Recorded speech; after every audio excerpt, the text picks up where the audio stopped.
Hi, welcome to another Team Sense Tuesday webinar. My name is Caroline Rizzo, and today I have the pleasure of moderating today's discussion. As an animal lover, I'm incredibly envious of Teresa's job at Morris Animal Inn, but before I introduce her and share more about her story, let's cover a few housekeeping items. So as always, questions are encouraged throughout the webinar. We ask that you place them in the Q&A panel at the bottom of your screen, and we'll get to them at the last section of our time together. As you may have noticed, the webinar is being recorded. The recording will be emailed to all of the registrants via a YouTube link in case you have to hop early or you'd like to revisit the content at a later time. You can always visit teamsense.com/webinars to see all past and upcoming topics too. So without further ado, let's go ahead and introduce ourselves. My name's Caroline Rizzo, as I mentioned. I am from Austin, Texas. I'm part of the marketing team here at TeamSense and producer of our webinars. My goal is to learn about topics related to HR and operations as a way to start conversations and learn from experts in the field, which brings me to welcoming Teresa Riley. Welcome, Teresa. Would you like to introduce yourself? Yeah, thank you. I'm super excited to be part of this. So I'm Teresa Riley. I am from Flemington, New Jersey. I am the director of HR and recruitment here at Morris Animal Inc. Yeah, and I've been here since the spring of 2021. Awesome. And what's cool too is you have even an earlier history as well with Moore's Animal Inn. So you've seen so much of the business in your time there. Yeah. So I'm a boomerang employee. I actually got my start here. I was hired on as kind of the pet hotel manager from 2007 to 2012, which I didn't know at the time, like jobs like that existed. So when I saw it, I was like, yes, must have this job. Yeah, ended up kind of moving on, but yeah, then had the really good fortune of being able to rejoin the company. That's awesome. So first, most important question of the webinar, tell us a little bit about Cookie, your dog. Yeah, she's the best. So she's a rescue. We've had her now for 5 years. She is, of course, I got one of those DNA tests for her. So she is a Boston Terrier, Beagle and Pit Bull mix, and she's just the best dog. I couldn't have asked for a better dog. So we're very lucky. I love it. Her eyes say everything. She's Yeah. very cute. And I I would asked her to say join, but she was busy. She had other she plans. has other plans. Yeah. Yeah. Well, my cat George, as y'all can see in this picture, is roaming. So who knows if he'll hop up? We'll see. But again, thanks so much for being here. We're super excited to have you. So we will stop sharing our screen. Again, we like to just hop into conversation style here at Team Sense, really to learn more about your story and your experience as an HR manager. It is super unique because, a lot of our customers at Team Sense and a lot of people that join these webinars are in the manufacturing industry. But you bring a very interesting perspective in terms of Team Sense being really applicable within your field of work. So I want to talk a little bit about Morris Animal Inn in particular. What exactly does Morris Animal Inn do? In case you have not noticed by the title of their company, anything Animal Inn relates to probably watching dogs or cats or whatever, but give us a little bit of background on the company. Sure. So Morris Animal Inn, we are family owned and operated. We have three pet resorts that are located in the North New Jersey area. And, we focus on services. We do overnight boarding for dogs and cats. We do dog daycare, dog training. We also have a full service grooming salon. So, and really the services we provide are kind of considered, luxury pet care services, everything from, luxury suites with TVs to indoor pool, workout rooms equipped with canine treadmills and specialized, kind of enrichment activities for the pets. So really our clients can kind of customize their pet stay with us. I was like, are you taking humans? Because that sounds like a Yeah. perfect stay. I get a Humans pool, not allowed. exercise, TV. That sounds incredible. Wow, that's amazing. And so tell us a little bit about your role and kind of what you do day to day at Morris Animal and what you're responsible for.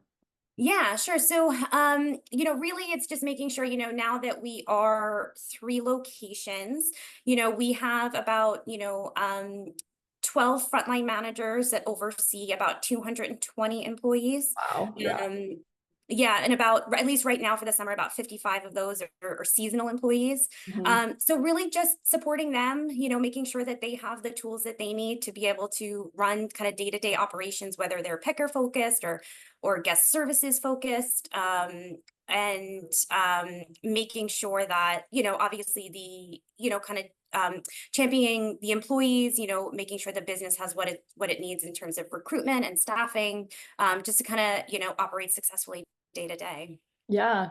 Well, and like we talked about when we were discussing more about your story before the webinar, in terms of any sort of animal N, it's not a Monday through Friday, 9 to 5, right? You're having to staff 7 days a week, 24 hours a day. That's a huge challenge. Yeah, 365 days a year. Yeah. So, and we are the busiest when the rest of the world is on vacation. So, we have kind of that opposite peak schedule to most businesses. Yeah, so it is just making sure that yeah, we have everything we need in place, to kind of cover all of those the full time that we're here and staffed and available for our pets and our clients. Yeah, absolutely. Well, thank you. There has been many times where I have had to go on vacation and need someone to take care of my pet, so I will never take that for granted. So we Yeah. obviously appreciate you.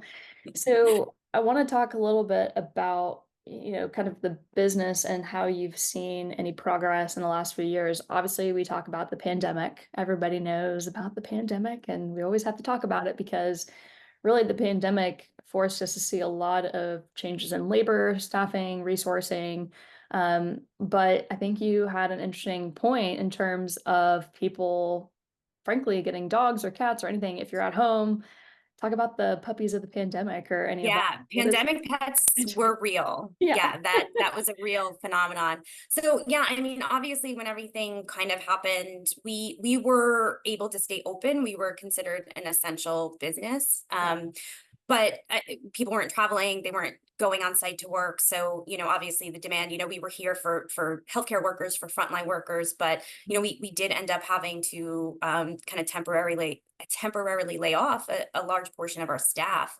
Mm. But when kind of the world reopened in spring of 2021, it was just like one day the phone started ringing and it was just crazy how quickly everything ramped up. And we tried to get as many employees back as we could, Yeah. but sometimes people had moved on and we weren't able. So I happened to come on board just that spring, right when everything was just kind of happening. So it was just a hiring spree, just Yeah. getting Wow. getting out there, getting as many people on as we could, making sure, obviously quality staff, but that was happening. And I'm sure, people know it was happening at a really hard time and just recruiting in general. Yeah. Um, and, it was putting a lot of pressure on the staff that did remain, because we were Yeah. so busy, but weren't fully ramped up yet. Right. So that was a challenge. It was a hard year. We learned a lot. Yeah. But really had the opportunity to look at our whole process of recruiting and hiring and onboarding and retention, because I think before it was, well, of course, like everybody wants to work with dogs and cats, but Yeah. after the pandemic we really had to kind of change that mindset and build kind of those value propositions and create that story, like why do people want to work for us. Right. Yeah. Absolutely. Because we also had more competition in this space than we had, kind of before. So it was looking at, kind of rebranding our mission statement, our core values, and again, just kind of looking about how we did everything.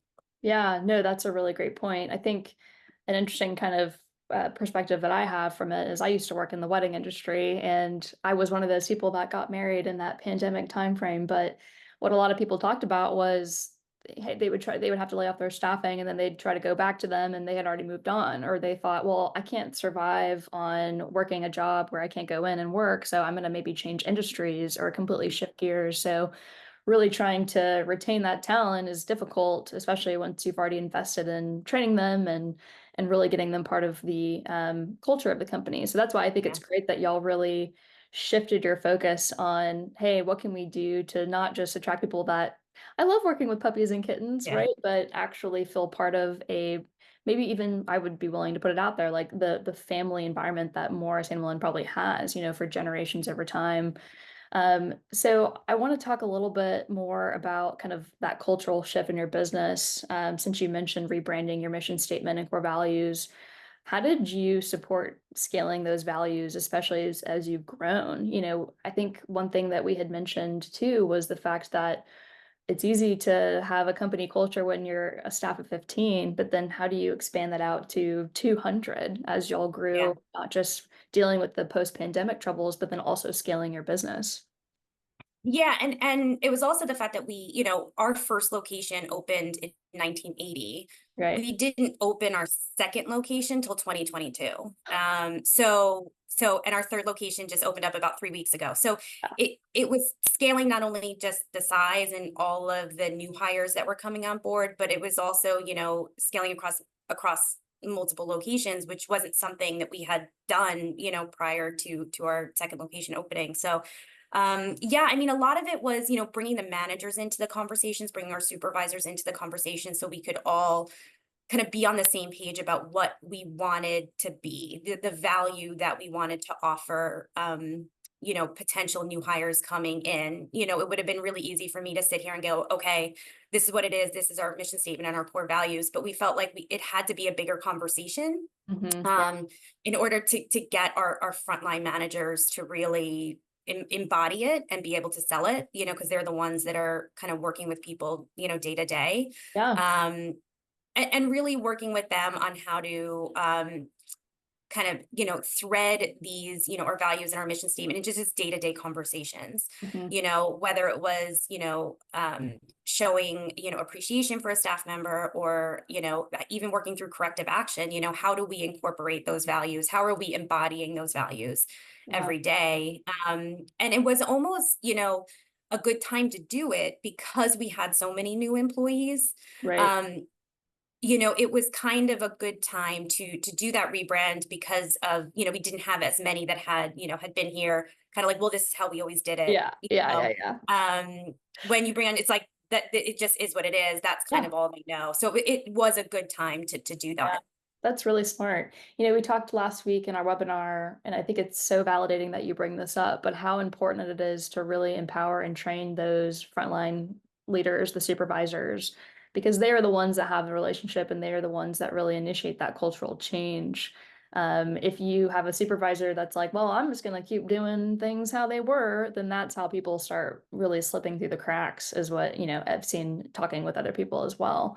So it's Yeah. good that you've had those conversations in that training. And then again, you found the perfect opportunity to do that. So hands down to you for making that happen when you did. Um, so I want to talk a little bit about, again, opening that new location. I think we've talked to other people that have kind of gone through this where they're scaling is hard. It's really hard in general. And I just want to pick your brain on like, okay, where do you even start? Like, where do you begin in terms of thinking through how to staff that? What's like a general timeline to staff it? What does that look like in your industry? Yeah, I think we were in a unique position because our locations are fairly close to one another. Yeah, Really to get from the two furthest locations is less than an hour. yeah, So I think in that sense, we were able to, really first look at leadership, and really make sure we had managers and supervisors ready to go. And in one case, for our location that just opened 3 weeks ago, I happened to come across somebody just in recruiting efforts, and she's been with us for a year and a half, wow. but Yeah, she was always slated to kind of go open up this second location, so yeah. even though at the time we brought her on, we maybe didn't have that need right then and there, we knew it was going to happen eventually. So Mhm. that's kind of how far we were planning out from a leadership perspective. And then kind of working with our existing staff, seeing who was interested in not only moving to the new location permanently, just based on where they lived, but also who was interested in helping train. It was a new opportunity for people to Yeah, go, train new staff, kind of that opening team, going to help as we were getting everything ramped up. So that was kind of our second initiative, is kind of figuring out who we had on staff, through surveys and stuff that would be interested.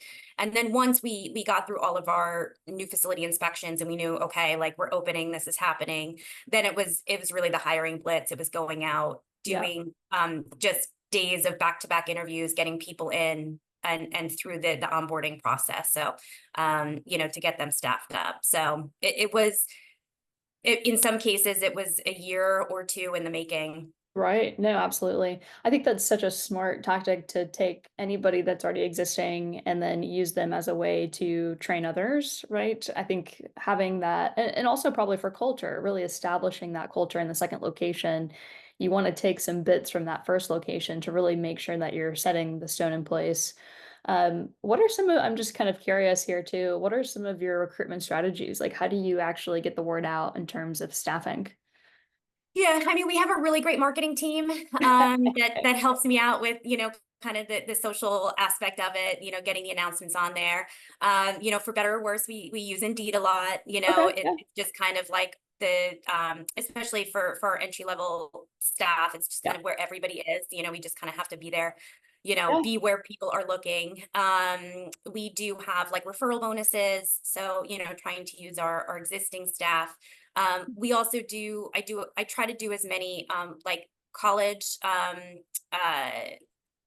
hiring days as possible. We do have some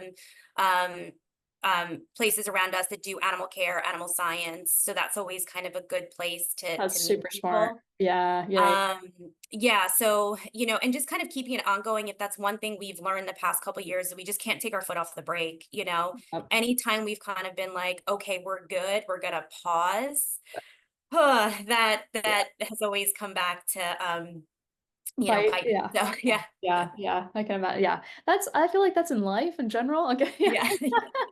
Yeah, Anytime I'm like, we're good, it's like, yeah, no, we're I can not. take a deep breath, and then you're like, Yeah. "Okay, wait a minute, maybe not." Yeah, I know that feeling. I think everybody experiences that in their profession, no matter what, so I get it. Yeah. Yeah, okay, well, thanks. I was curious. I think that's a really smart tactic in terms of especially going after college students that, you generally they're pretty seasonal anyway. They're off in the summer when a lot of people are on vacation, which is when you Yeah. need staffing. And then they probably need some sort of credit or something in terms of getting that Yeah. outside experience. So I think that's a really great idea. Uh, Yeah, and we also do a lot too, to try to, because there are some positions we have that are very specific as far as training, like dog trainers. yeah, We only hire staff that are certified groomers. We only have staff that are certified. So prior, we used to really go looking for those people in those certifications, and it yeah, became really hard. yeah, So really then what we started to do was just train from within. We just kind yeah, of hired the people who were passionate about it. We started a tuition reimbursement program, and kind of started to put them through those certifications, as opposed to trying to hire them. yeah. And it has really made a big difference for us, doing that. Well, that's incredible. That speaks words to your organization to make that investment in people because I think that's where people get stuck because they're like, well, how do I get the experience if I can't get the certification yet? And Yeah. I just need to get started somewhere. So the fact that you're willing to invest in your employees and help with their education, I think is huge. I Yeah. mean, if I wanted to get my foot in the door, that would be the perfect opportunity to do it. Yeah. So that's fantastic. I love hearing that. So we kind of hinted at the whole seasonal workforce. Obviously, that makes things really tough in terms of probably turnover, having to bring new people. But I'm sure you maybe have someone that comes in a season, but then comes back maybe another season. Yeah. What are some of the challenges that you face? What makes it particularly challenging to staff? Yeah, I mean, I think for the seasonals, because again, we are the busiest when the rest of the world is on vacation. So, Yeah, a lot of times, we have people that are interested, they're home, they want to work, but they have a lot of vacations. They also want to hang out with their friends and family, so it's trying to kind of juggle that to make sure that we still have the appropriate level of staffing. yeah, Um, and then sometimes it's just like a lot of our staff goes back to school like early to mid-August. hmm, Um, but the last 2 weeks of August are actually some of our busiest. So we have a little bit of a gap there. okay, So it's again, that's where it comes, like we just can't take our eye off the ball in terms of hiring. because Yeah. we do have to look at, okay, like the end of the season, still having people that can kind of bridge that gap. Right. Um, and then the rest of the seasons, the rest, things like the holiday season, the end of the year, some of those long weekend, holiday weekends, we really rely on seasonals who came on during the summer to come back. Hmm. Because we're not going to hire and train somebody for a week or three Right. days. Yeah. So a lot of that is just how do we make it a good summer for them?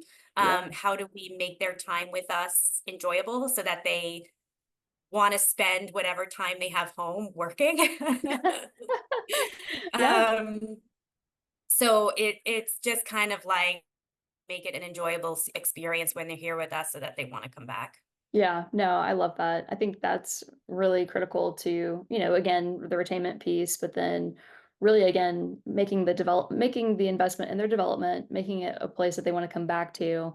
It sounds like y'all are doing an amazing job at doing this. So that's fantastic. I kind of want to talk about any terms of new hires. What does your onboarding process look like, especially for the more higher like turnover jobs? What do you typically, Yeah. what does that process look like? Yeah, I mean, I think it all kind of starts obviously with, when we have job ads out, is just getting back to people as soon as possible. Yeah. And just making sure within, 24, 48 hours we're responding back to applicants if we're bringing them on board for interviews, and just really making that process as quick as possible. Years ago someone once told me, when it comes to recruiting, time is not our friend, and I like fully believe that. So just really moving the process as quickly as possible. And then once we have an offer out, we do have a background check process that all of our employees have to go through. But it does lengthen the amount of time between offer and when they start. Mhm. So a lot of it is just keeping touch with them, even if it's just, hey, less than 24 hours before you, start, and, just kind of keeping that enthusiasm up, Yeah. keeping that energy up, so that we don't, kind of lose anybody in the process. Yeah. Then we do our onboarding, we do a first day orientation, and we only have them, it's only orientations about 2.5 hours. We don't do any hands-on training that day because we Okay. do feel like it's just a lot. Yeah, a you lot of it's just a information. lot of information, and plus then to throw dogs and cats into it, can just um It's raining dogs so and cats, but it's right, literally. yes, yeah. Yeah, I love that. Uh, So we kind of, and I try as much as I can to do those first day orientations so I can, yeah, especially as we continue to grow, it's important for me to at least, meet people face to face on their first yeah. day. Sometimes it's not always possible, and I do have people that help me, but I try as much as I can to be a part of those first day orientations.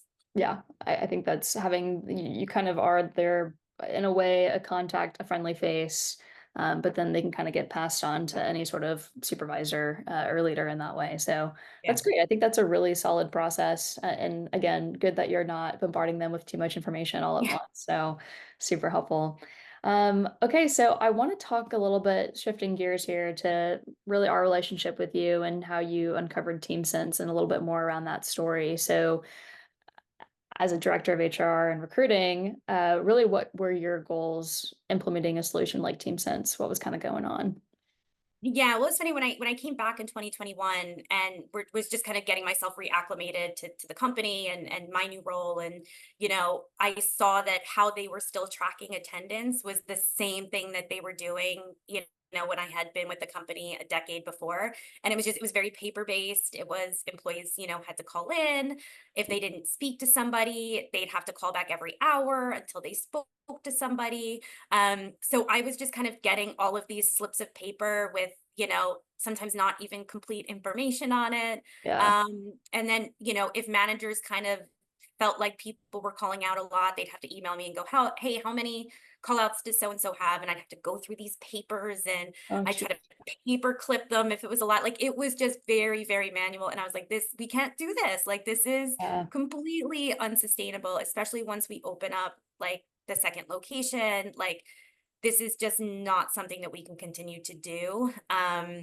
So I kind of looked around and, was like, can we just do something in-house? And it was very clear. It was like, no, Yeah. this is just way above, like, we're going to need third party help here. Yeah. So yeah, so it just really in researching ended up kind of scheduling a demo with TeamSense. It was funny, I actually didn't even demo any other companies because I was like, yes, Done.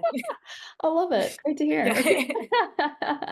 That's fantastic. Yeah, I'm glad to know that at least you had the intention from the beginning before you scaled out in terms of let's make sure that we're setting it up for success. I mean, even if you had implemented Team Sense afterwards too, we can always scale out. But I think having the foresight to look towards the future and know, wow, this is going to get challenging, especially as we scale. We have so many employees to manage. I can only have so many paper clips that I'm Yeah.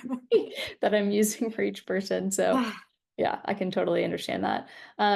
So in terms of implementing a solution like TeamSense, really, how has it impacted your day-to-day operations in general? Yeah, I mean, it's been really a game changer, and that's kind of the word I like to use with it, because of just first and foremost, just the having the information at our fingertips, right? We have for us, because at the end of the day, we care for animals, right? Like we Yeah. are on a very time specific schedule. They have to get fed at a certain time, they need medications, they have to go out. There's things that need to happen. So for us, attendance and reliability is just so crucial to Mhm. making sure we are delivering on our promise of expert pet care. Um so just having that visibility, because if somebody does call out on a specific team, we have certain, managers that can see that information, so they can say, okay, this team's down a person. This team has too many people. We're going to pull, we're going to move them over here. And it just allows us to see the day from a bigger picture and Right. be able to kind of move those pieces around to make sure that we still are able to, again, do the things we need to do in a day, because they can't wait. We can't be like, oh, we're going to feed the dogs tomorrow. Not an option. It's not gonna work like that. Yeah, Not yeah, gonna work, yeah. like, we're gonna have a lot Yeah. of unhappy dogs. So it really, again, just gives us that visibility, from the owner down, Yeah. the owners wanna be able to see, okay, how's the day looking? Things like inclement weather. We're Mhm. here, we're open, we have to take care of the pets. So when we have things like snowstorms or, significant weather events, who's not able to come in? What do we have to do? Again, and we have now that visibility from the dashboard. I was gonna mention that in terms of kind of the comparison between your industry and manufacturing, there's just so many incredible parallels because we talked about this with an operations leader a few weeks ago where he's starting his day waking up at 3:30 in the morning, and by the time he has to be in by 4:30, in this hour of time, he's getting text messages knowing who's gonna be there and who's not. So then they can go into their shift start and make plans. Okay, we know somebody is gonna be out that maybe is responsible for feeding the dogs.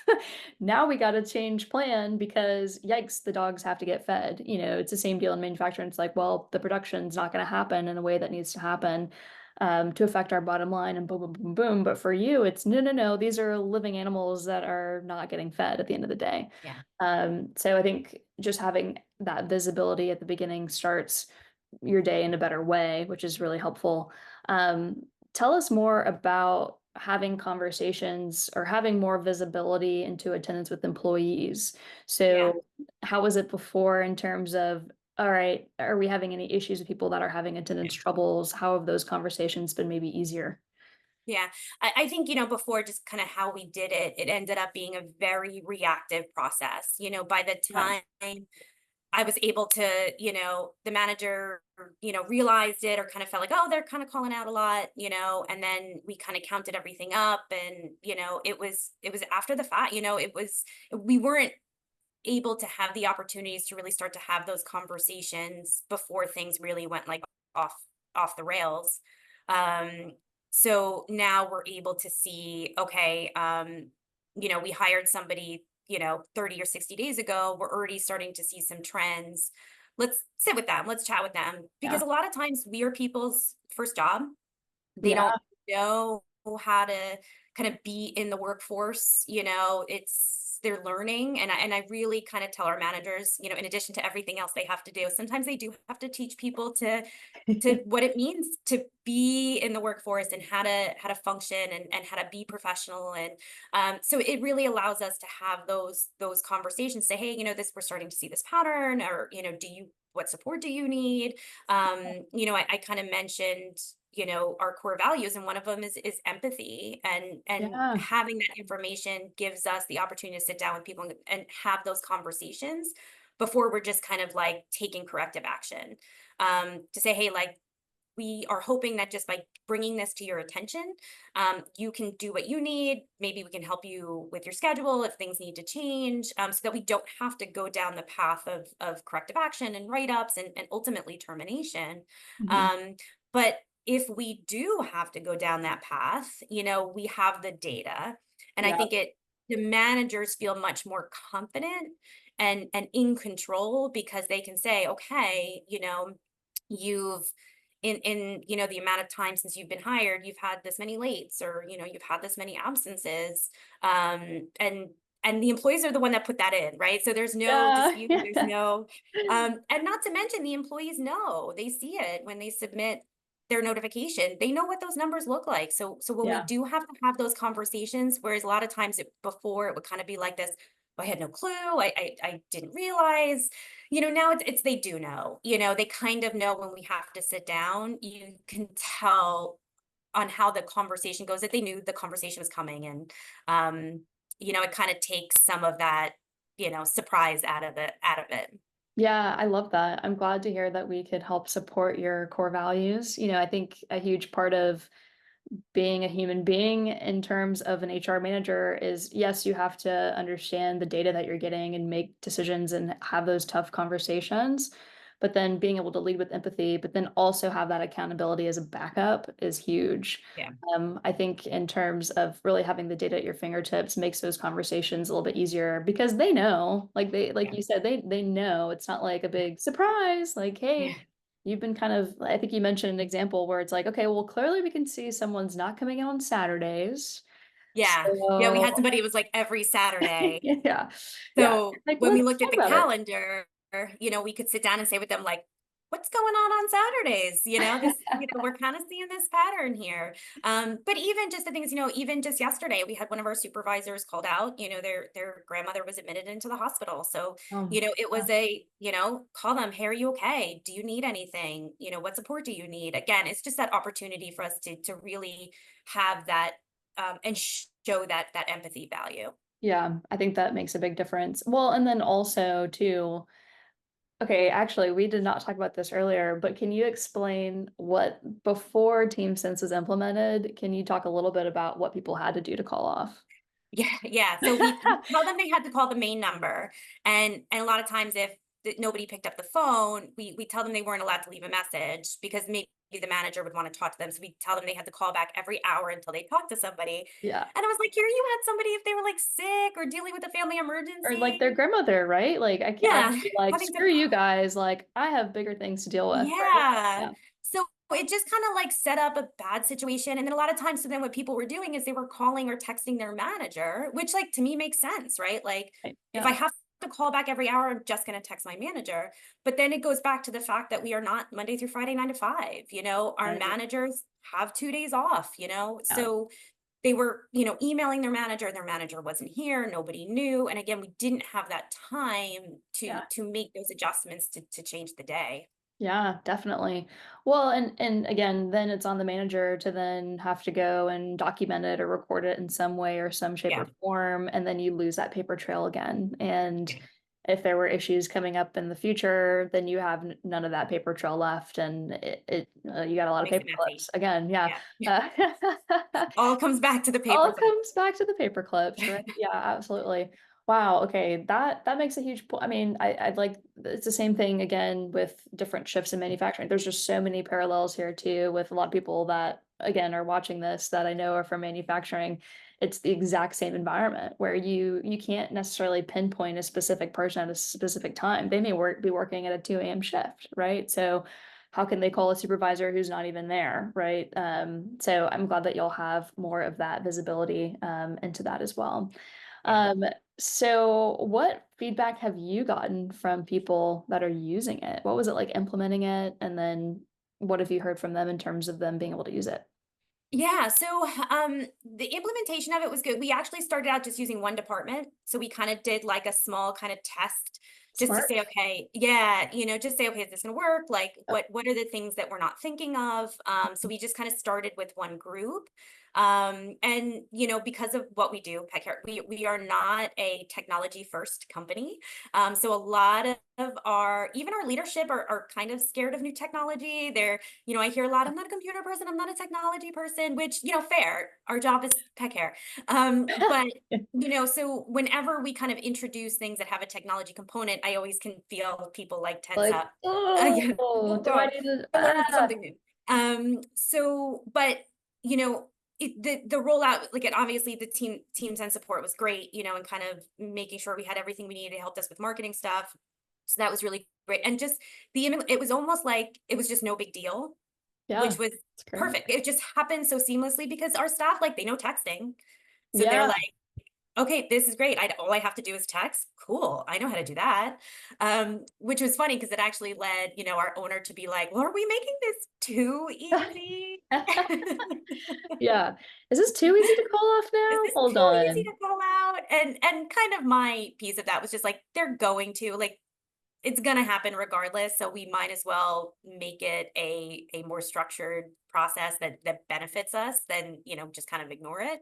Um, but yeah, I mean, we ran we kind of did the test department for a few weeks, and it was like, all right, we're good to go, and just kind of did a lot of outreach with the staff, making sure they were aware that this was really now the primary way to call out, Yeah.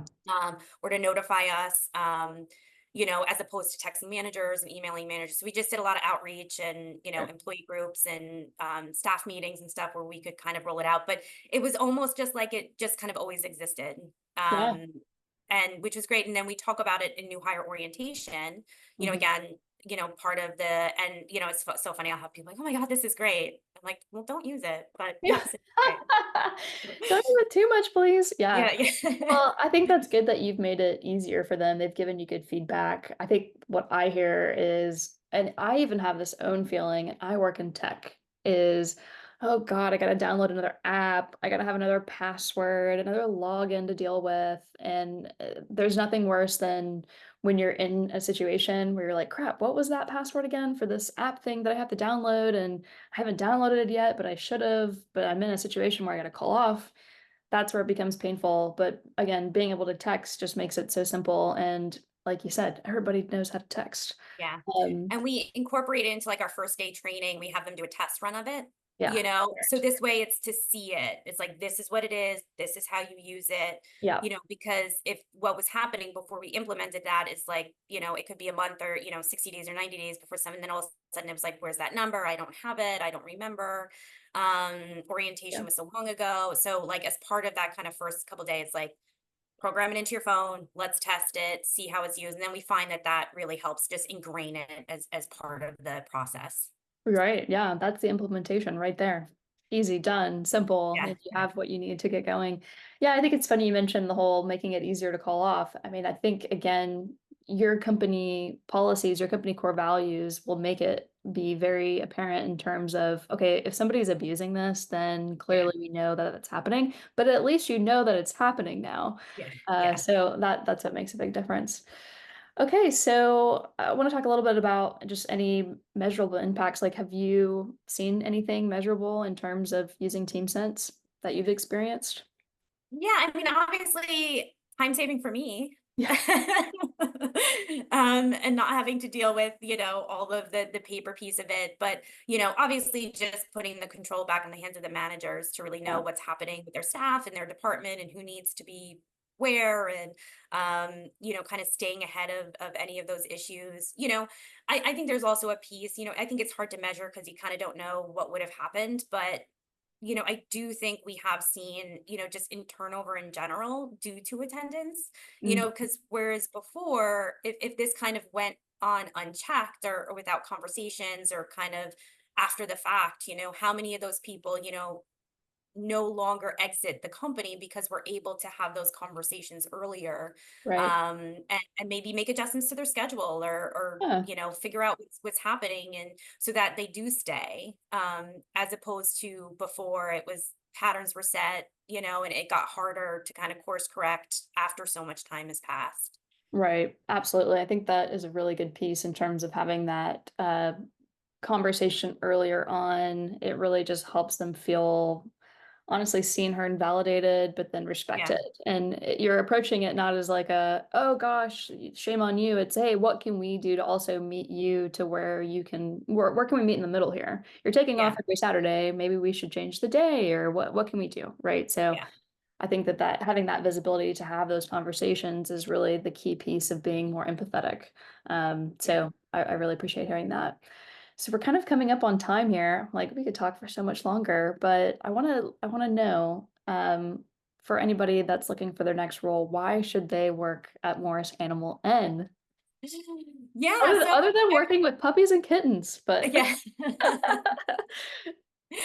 I think and I can kind of speak for myself here. I was somebody growing up that, thought, oh, I want to be a vet, right? That was kind of my like yeah, dream job growing up was to be a vet until you get to the point where like you're having to starting to pick and you're like, oh, that's actually really hard, right? super Like there's a lot of hard. schooling and I think what we're able to do here is really provide a place where people can working with dogs and cats but in a place that is not as doesn't require all of the intensive training and schooling as a vet Yeah, or even some of the heartaches and hardships that come with being in the veterinary field in general yeah. Wow. we're at or the shelter business, right? We're able to work with dogs and cats at their like who are living their best lives um and we have such a dedicated staff, and I think that just is the legacy of the family and how much they've put into the company over the years. We have a lot of staff members that are 15, 20,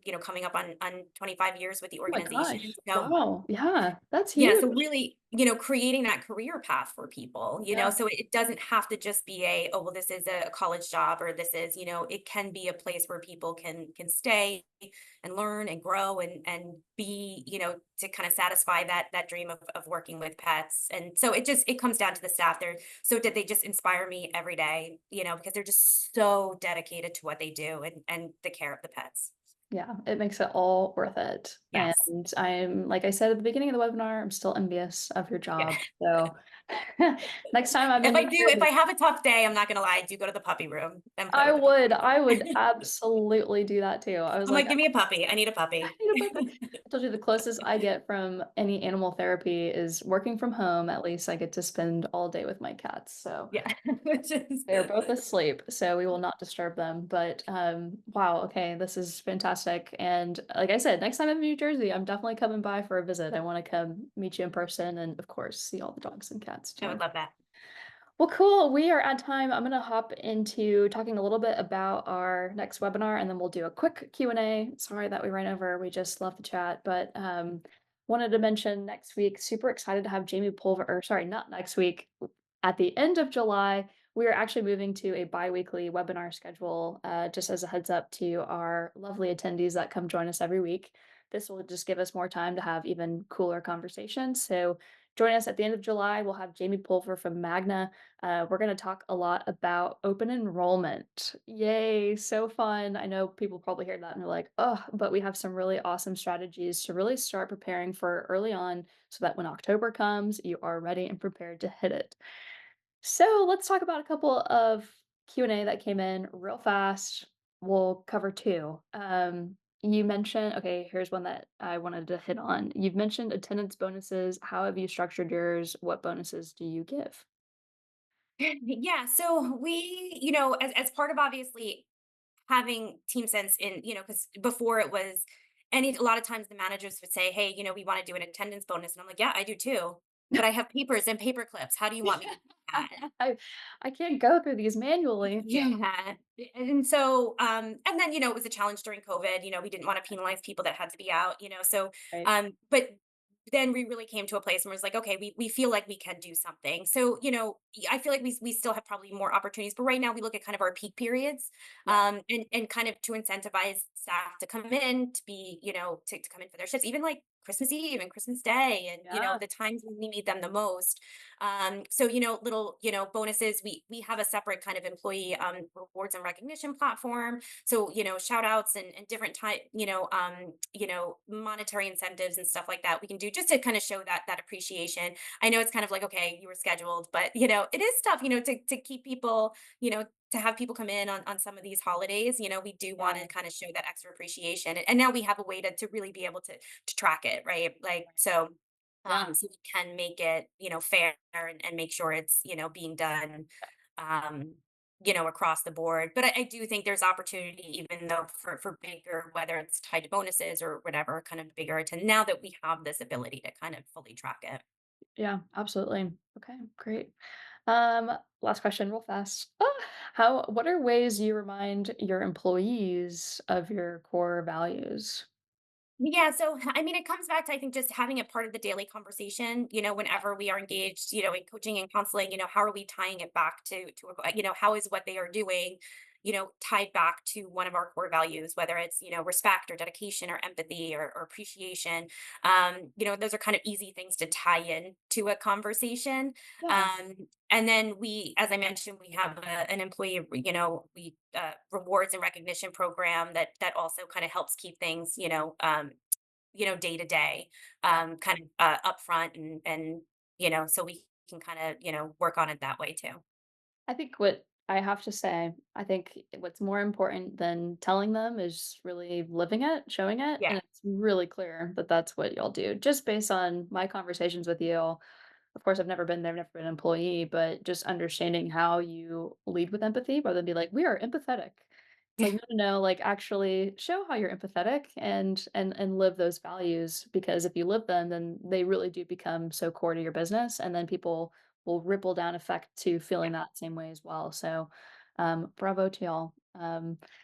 Anyway, we are at time. Teresa, thank you so much for joining us. This was such a lovely Yeah, conversation. The that's only great. thing that Thank you. was missing was I wish we had more animals joining us for the actual webinar, but that's okay. Yeah.